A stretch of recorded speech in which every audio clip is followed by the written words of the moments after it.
Je pense que c'est une erreur de penser que les politiques sont impuissants ou incapables ou ne comprennent pas.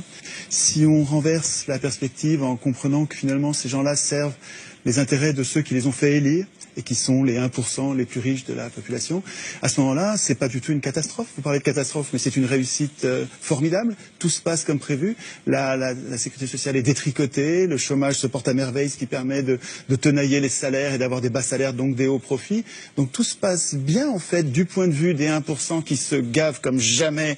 Les banques qui devraient être en prison pour faillite frauduleuse, leurs patrons se font mieux payer que jamais et arrivent maintenant au gouvernement des différents pays.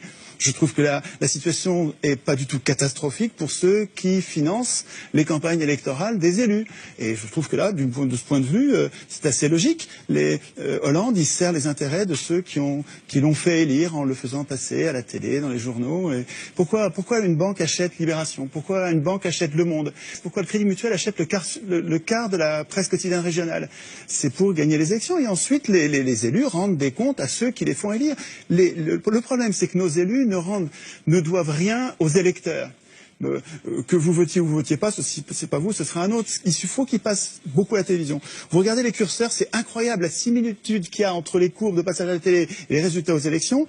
Il suffit de monter les curseurs des challengers, vous les montez à 10, 15%, ça va donner l'impression de la pluralité. Et puis les deux partis qui ont la même politique de droite dure, qui s'appelle gauche et droite, mais en fait ils ont la même politique pour les industriels et les banquiers, les multinationales en fait. Ben, vous les mettez au curseur plus haut et ils vont être élus l'un ou l'autre en fait, peu importe, ils vont faire la même politique.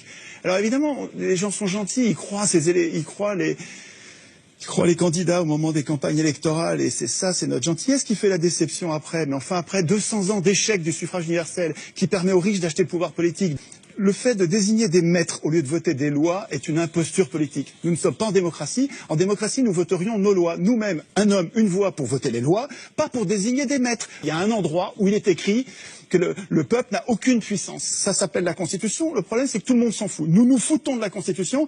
C'est bien fait pour nous. C'est pas la faute des affreux qui dirigent. C'est notre faute à nous de ne pas écrire notre Constitution dans laquelle nous prévoirions notre puissance.